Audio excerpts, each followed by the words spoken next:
የብርሃን ምንጣፍ ድባብ ዘርጋ ለውዳሴሽ Yooyyaa harka fuunee akkam jirtanii hordoftoota kiyya jaalatamuudhaaf kabajamoo nageenya araarri waaqayyoon lafaaf iddoo jirtanti isinii baay'atutti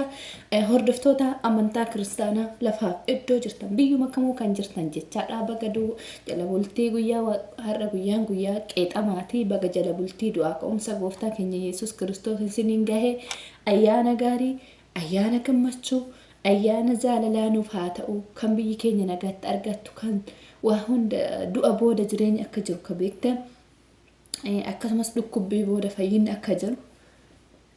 kanaafuu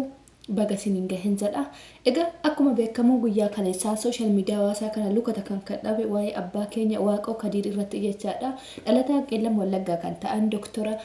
Profeesar Doktora Yaalii itti jechaadha kan tajaajilan magaalaa Gindhiiridha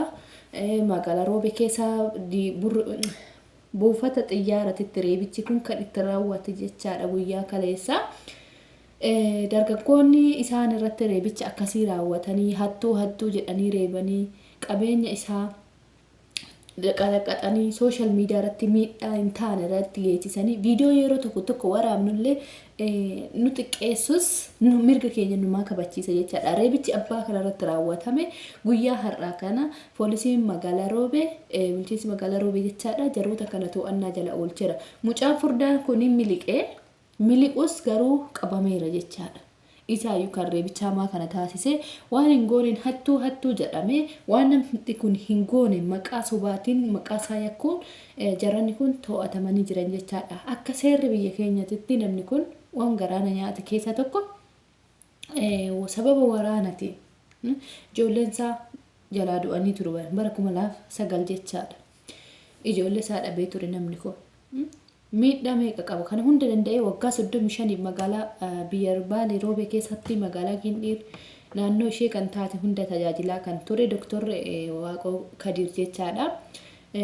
kabajaan sa'aatii isaa malutti sa'aatii xoramee xurataa bahee tiriin kabajamee kabajni seera guutee man isaa jireenya gammachuutti boqonnaa argatu kan isaa godhamu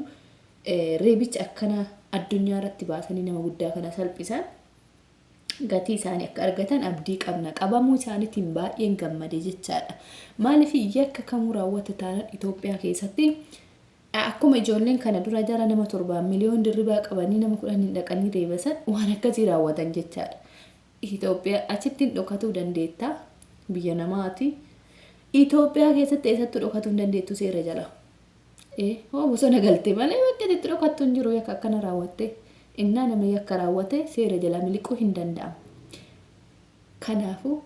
jarattiin qabamtee to'annaa jala oolteetti baga gammadan gammachuu kootu natti dhagame maaliif garaana nyaate maanguddoon kun nama guddaadha isaan tajaajilaa ture waggaa hedduu yoo dhukkubsatanii bira dhaqan yaala isaanii kennaa ture yoo isaan madaa yoo isaan faraxam hodhaa fi suphaa fi ture yaala isaan ture har'a reebichaan qaama isaa yeroo miidharraan geessisan haala suukaneessadhaan nama abbaa isaanii ta'u dhugaan keessa kootti natti dhagahame yeroo viidiyoo san argu qoy dhaloota akkamiiti namni kun bar ijoollee kana geechifachuu nama danda'uudha waan nageenya biyyaaf ijoollee fi dhabe malee ijoollee amma isaanii isaan reeban kana nama dhalfatee guddifatee achiin gaachuu danda'uudha waggaa 35 biyya Roobee keessatti tajaajila doktorummaa tajaajileera biyya ofii dhaqee amma gara Roobeetti deebi'aa odoo jiru dirree xiyyaara keessa bu'ee bakka manna haaraatti qabanii reebicha akkasii irratti raawwatan dhuguma biyya keessa seerri jira gaafa jennu hindi achi safara isaa seerri hin jiru manna haara keessa maal bifoolisiin biyya keessa ramadamee hin jiru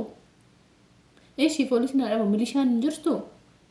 akkamitti haga wanni akkana yakki akkasii kun biyya keessa raawwatamu callisa garuu jarri qabamaniiru amma waaqayyoof galanni haa ta'u dhugaan namaa hin qal'atti malee hin cittu poolisiin biyya sanaa kan turanii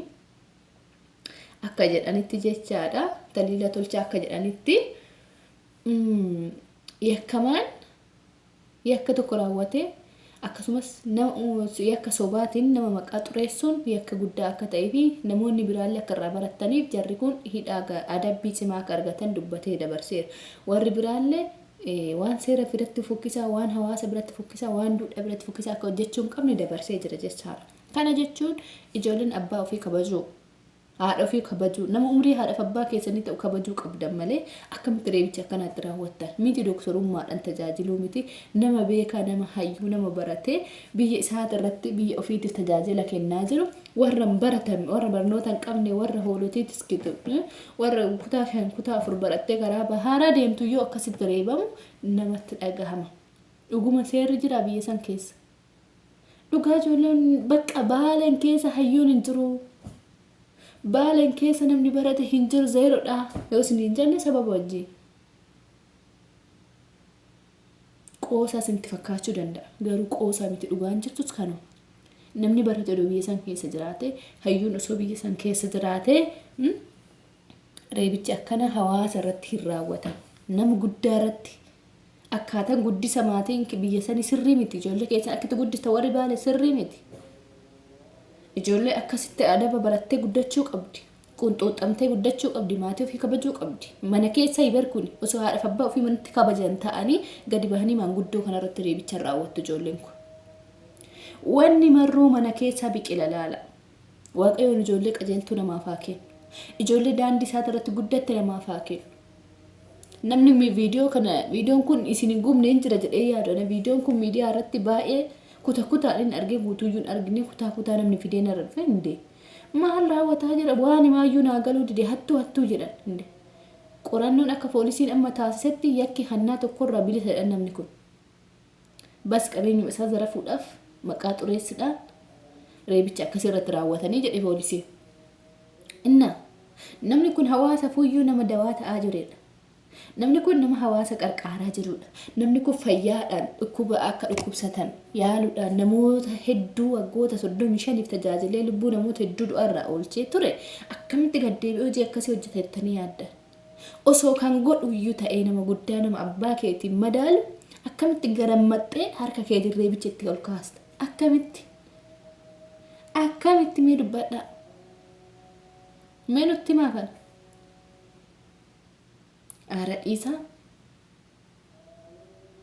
Ara dhiisa waa fokkisaa kan nurraa dhiisaa biyya keenya wiina gabuusaa bar guyyaa kaleessa aduu jimaata gabahaadha namoota bahan xoorinata dhukaasatti banan nama horii ofii gatee namni lubbuudhaan miliqaa jira gabaa ayyaanatti forra ba'e maaliif kun biyyi keenya garam akka deemaa jirtu dhaloota akkamii akka qabnu dhaloota hattuu waan ofii hattuu taatanii waan ofii barnoota hin qabneef nama hayyoo akkasitti salphistan akkam namatti dhaga'ama namni kun bar kabajaan malaa fi tajaajila isinii godheef biyya ofiitiyyaa biyya ofii itti dhalatee itti guddatee dhiisee biyya san tajaajiluudhaaf dhaqe malee hannaaf hin dhaqne waggaa 35 kana hannaan qabameera guyyaa tokko hanna irratti argitaniittu waan yeroon goote waan yeroo nama kuffisa yeroo nama kaasaa jedhan isin isa salphisuuf yaadanillee dhugaan isaa baatetti too'atamtee itti gadheen jechuudha gadhee waan kana raawwatte seera jalaan milinne qabamaniiru baga waan isin qabe baga waan isin qabe maaliif yakkuma osoo namni kun eega odawaan tokko boorsa isaa keessatti argitanii qabeenya keessan yookiin harkarra bilbila na fuudhe jechuudha mucaan furdaa reebicha hamaa irratti raawwate garuu osoo yakkuma akkasiitu kasin jalaa godhe ta'e maaliif nama kana qabdanii seeratti yookiin poolisii naannoo san jirtu dawwaltanii maa itti waamina haga reebicha itti gootan poolisiin sakatta'uu danda'a garuu osoo dhugaayyuu qabaattanii asirratti dhugaa keessan dhoskitan harkuma keessanii dhugaa keessan dhoksitan ijoollee gadheennan dhaloota jallataannaan dhaloota dhugaarra maqe dhaloota waaqa jallate dhaloota sobaaf bitame dhaloota addunyaa irra fiinitana bichaadhaaf jiraatu hindee namni kun bar odoo dhalchee dhalfateeraas ijoollee waaqayyotu irraa fudhate malee bara 2009 sababa waraanaati ijoollee isaa jalaa duute jedhame waan nama gaddisiisu keessa beeksisni isaa guutuu waraanan jalaa du'an jedha beeta waraana kara wallaggaa kana beetan kara shawaa kana beetan kara arsii bahaa kara aanaa jajuu kara aanaa anqolloo waabee gara shirkaa waraanni waan itti jiruun beetan biyya keenya lubbuu maatii bakka tokkotti maatiin 17 kadhababan baruma kana aanaa jaawwititti nageenyi biyya keenya maal keessa akka jiruun beetan malee namni kun ilmoo dhabee miti sa'aatii kana silaa sa'aatiitti boqotuu ture sa'aatiitti xurataa ba'uudha waggaa 35 biyya tokkoof tajaajila kenne garanni isaa kanaan deebi'u jechuun namatti dhagahama galata nama kana akkatti deebistanii